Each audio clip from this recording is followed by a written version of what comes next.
welcoming our first two speakers for today. Katie Mull is the Director of Experience Strategy at Storycraft Lab.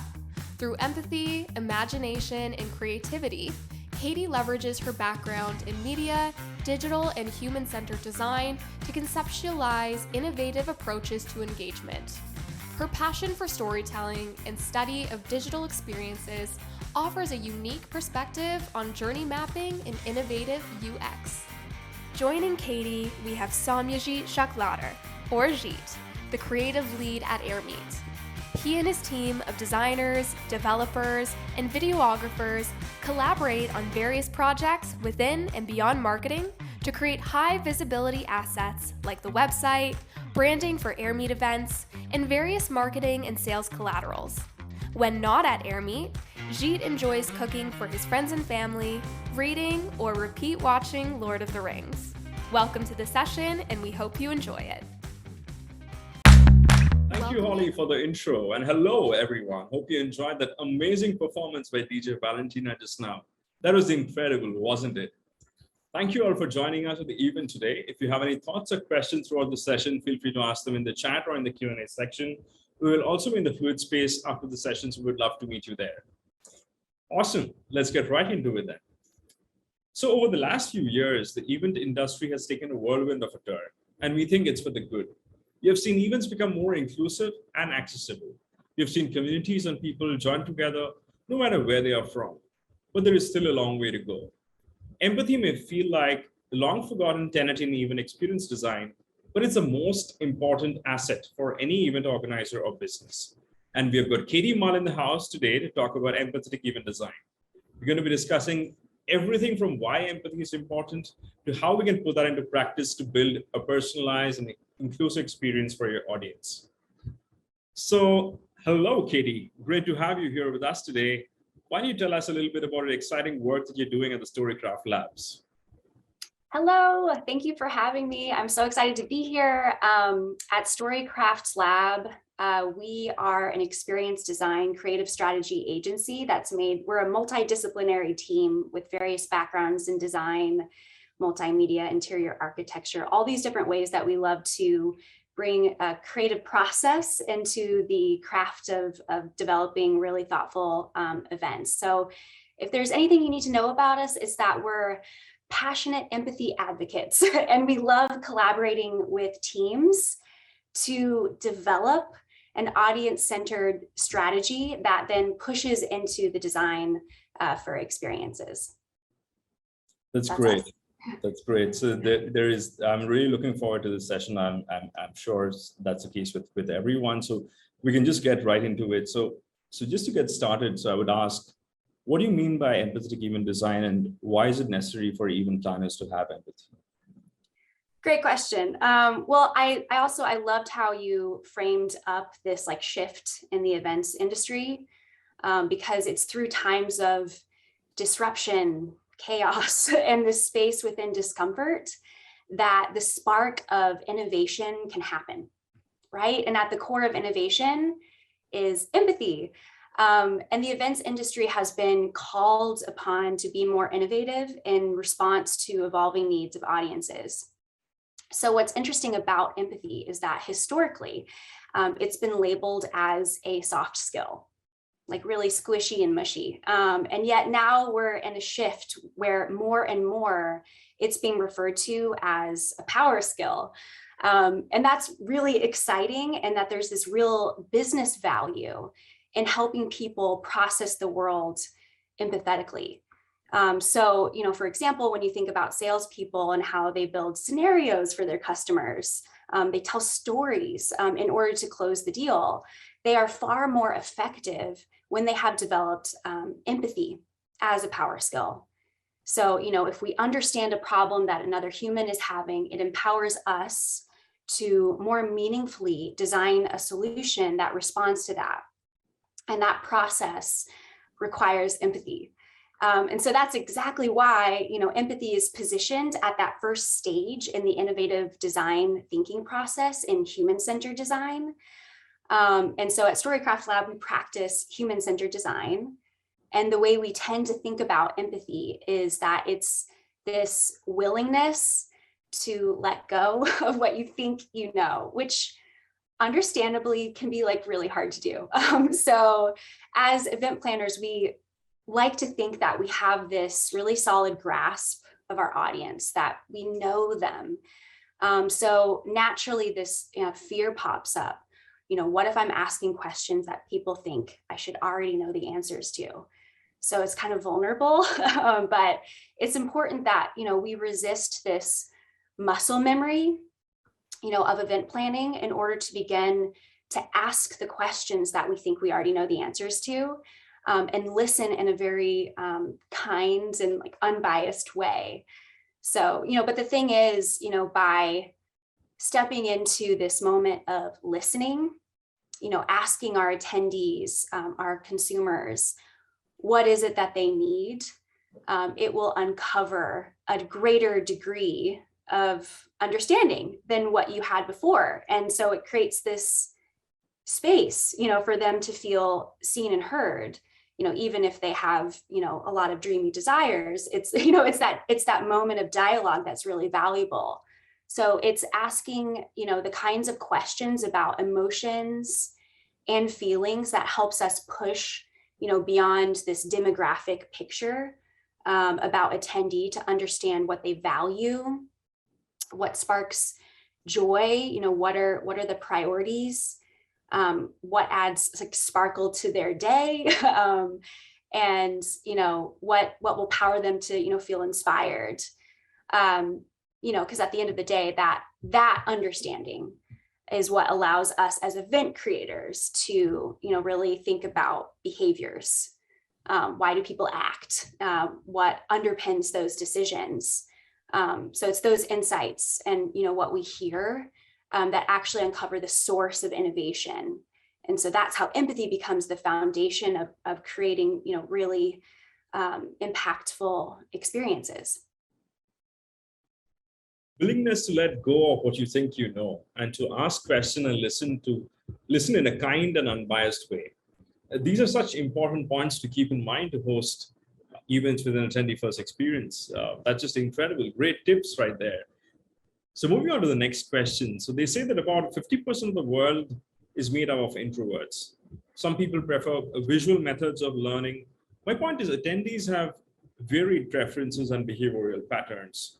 A one-size-fits-all strategy to engage with your attendees may suffice to deliver maybe a subpar experience, but it's definitely not going to cut it if you have to deliver a truly outstanding experience that surprises and delights the audience at every touch point. What are some of the empathize methods that you can employ to understand your audience and deliver a more personalized experience?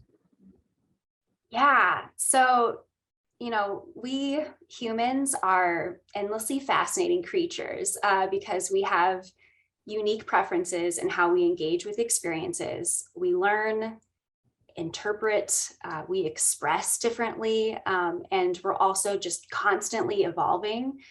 So how do you understand your audience better in order to cater to those unique preferences, those needs, so you can craft a meaningful experience? One of the things that we've done is we've developed a tool that's called the experience profiles. And so it helps event creators employ empathy, and it's based around preferences. So it's this set of audience archetypes that each depict a unique mix of preferences that help inform approaches to engagement, learning, socializing, etc. So the wonderful thing about the experience profile tool is that it begins with a quiz, that people can use at registration. You can even use it to drive registration by adding it as a call to action. So we ask questions around 4 different preferences. And these questions are designed to uncover, what their social preferences are, their interpretive preference, their learning preference, leadership. And all of the responses can inform or play a role in the event that we create as well as the content that we plan. So you take the quiz, it will say, you're a harmonizer or you're a creator.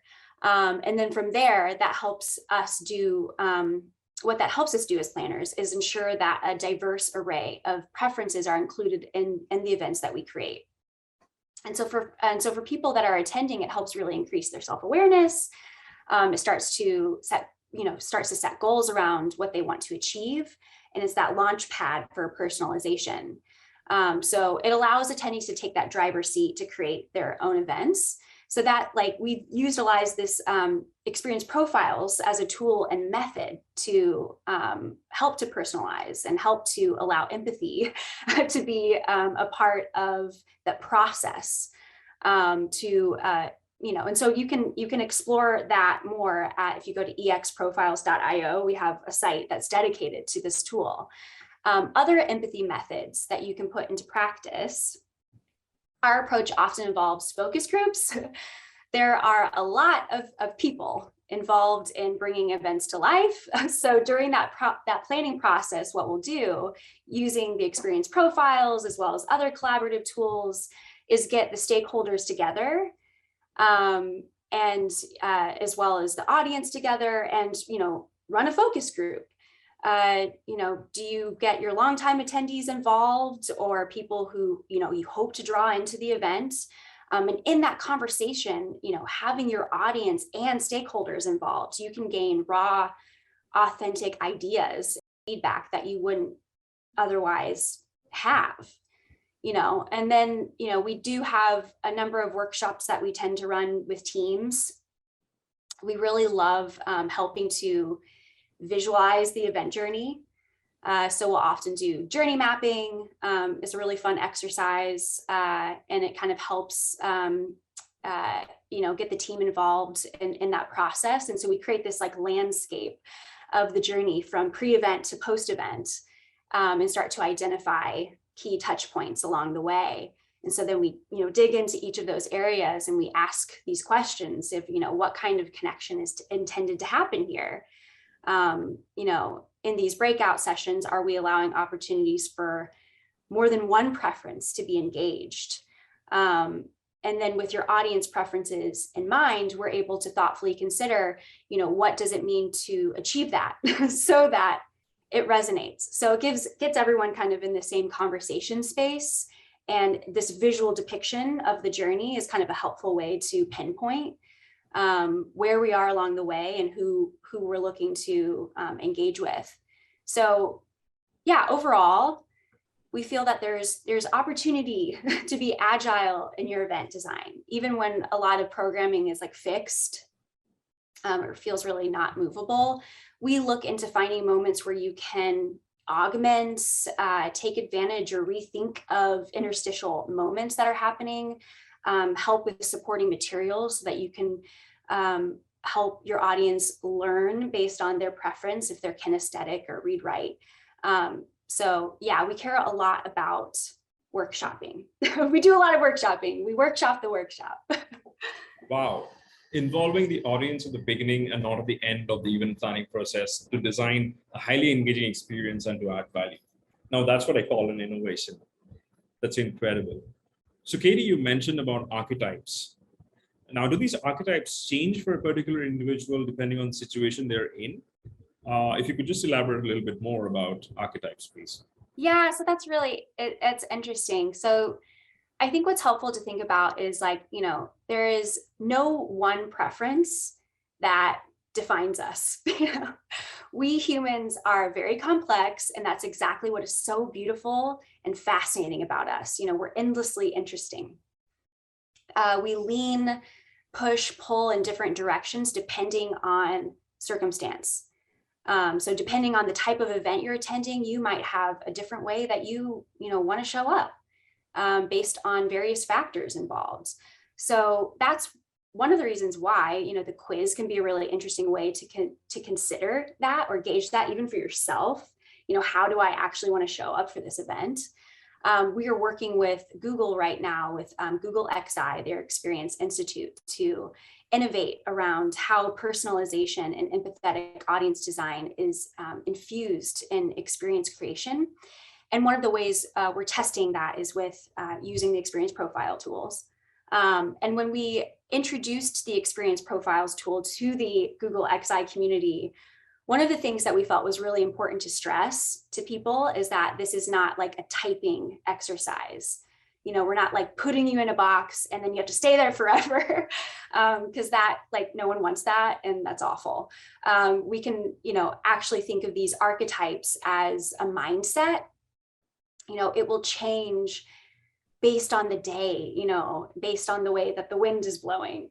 And that's awesome. And so with the XI community, we actually tested the idea of providing different routes of onboarding with the experience profiles. Like, not everyone wants to take the quiz to start with. How dare you type me into this category? What's this all about? So we had these 3 routes to learn about the profiles as like a starting point. You either take the quiz, you self-identify by reading about the profiles, and choosing what fits you best, you decide. Or maybe you do a deep dive into the methodology that sits behind the making of the profiles to understand the theory and development. And so one of the things that we found is the thinker profile, one of the profiles, who tends to be more like analytical, like strategic, logic-minded, really needed to dig into the methodology first, understanding the thesis, of it and how the profiles are built and why, before they would then be genuinely interested and comfortable to take the quiz or self-identify, whatever their route was. So, we're currently involved in working with Google, helping to design and plan for an event for early next year that is premised on the idea of exploring how techno-social norms are evolving when it comes to audience engagement. So, and, like broadly speaking, over the course of the past few years, the experience profiles have been an interesting metric of change, audience preference shifting. So for example, at the beginning of the pandemic, we noticed that there was a surge of seekers, these humans who are really eager, like in perspective towards connecting, with others more actively. And then we like shifted, around the Delta, into a more introverted or quieter perspective that was less driving, towards that active style of engagement. And now we're starting to see that the seeker mindset might be reemerging a bit. So it's been like this really interesting way to gauge. So we're seeing an ebb and flow, these waves of like consumer sentiment overall, which has been truly fascinating. And so we're encouraging the idea of, building a community around it, so that we can together really start to understand audiences both on this like individual level, but also as a reflection of our societies as a whole, as strategists and planners. So moving on to the next question, we believe, and we have said it quite often, that the future belongs to peer-driven events where the attendees co-create the experience along with organizers and contribute towards what shape and form the event should take. How exactly can we do this in practice? Yeah, well, kind of going back to what we were discussing earlier, beginning a dialogue with audience and stakeholders at the outset of the event planning process, that's going to be a really powerful way to invite them to be more actively involved with shaping the event. So you can set up those conversations early on and really respond to their input. But like in order to truly co-create, I believe that the process really comes from giving your attendees choice. As planners and creators of the event, co-creation is about letting go of controlling what the end result is of that co-creation process, because that's what it means, when you invite others to participate in this like half-baked space, you're allowing them to have input. Because at the end of the day, true co-creation is not having everyone turn up to perform a paint by numbers, so that they make a picture that you've designed. They get to be a part of what that picture is. And there might be a mix of methods in terms of how it's depicted. And that's such a fascinating exploration. But you have to be willing to kind of let go of some of that control a bit and see how that unfolds. So for this year's PCMA EduCon conference, they did use the experience profiles quiz, but learned that from that information, that there was a strong percentage of their audience that wanted to leave the event feeling accomplished. And specifically that meant that they wanted opportunities to articulate what they had learned. So we designed sprint sessions that helped respond to that need. And we also helped find a moment in the event schedule to run these sprint sessions where, before people meet, they can come in and practice their pitches and be involved in discussion-based formats.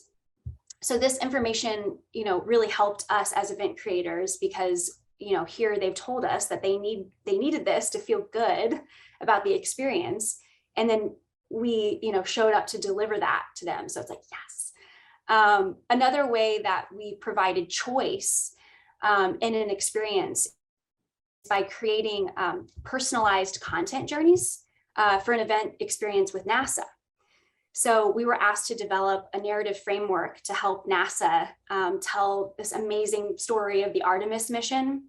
Artemis is so cool, at an event and exhibit so that NASA could connect with more like underserved communities and help their audiences find a unique way to learn about Artemis and see themselves as a part of, the team.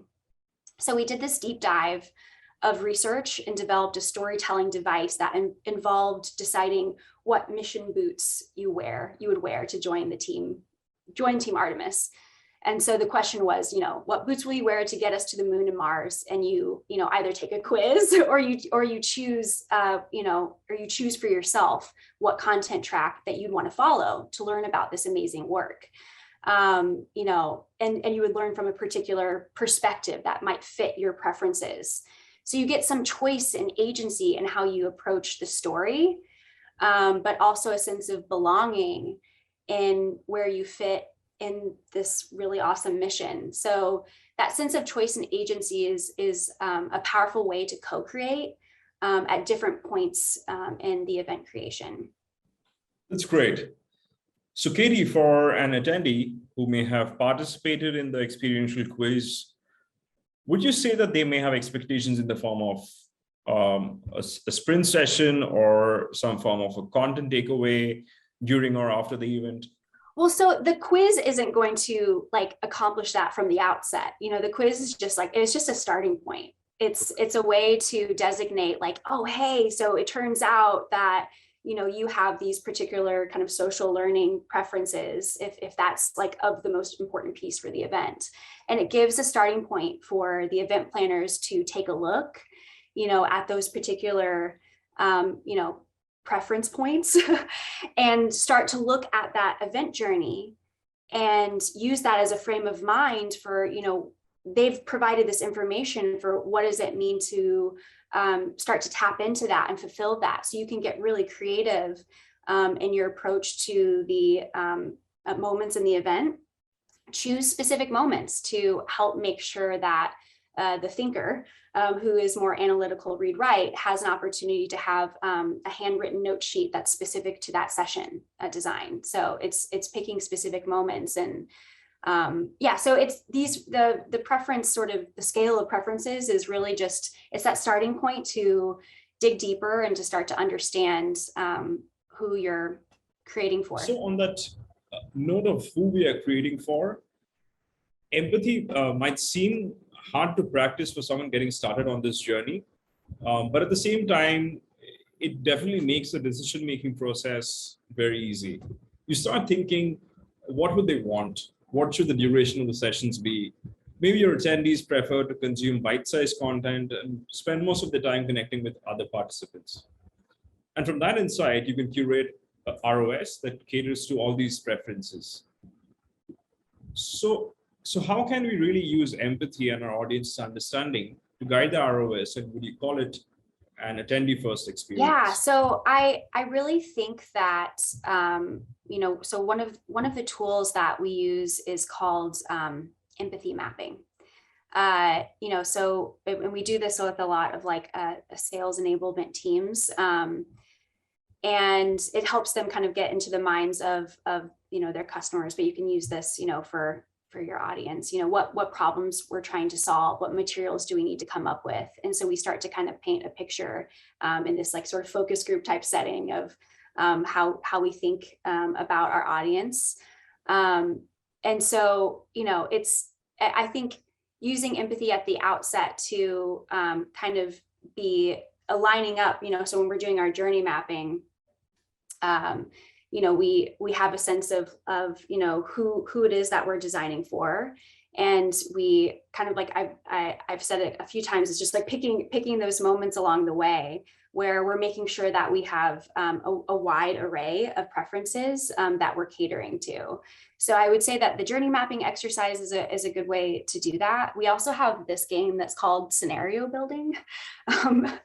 And it's kind of a card game, but we were doing some interactive workshops with it that were pretty fun. And and so we basically start out with, we use the experience profiles as a way to kind of connect with, who you are as the audience or who you're designing for. And so, you're picking your profile, you're picking the scenario of the event, and you're picking sort of a particular moment in the event to actually design for. So it's actually a really great exercise to practice, stretching the brain in that way and as a team. And so you have these 3 cards that really set the tone for, who you're designing for, what this event is, and what the particular moment that you're looking to connect on.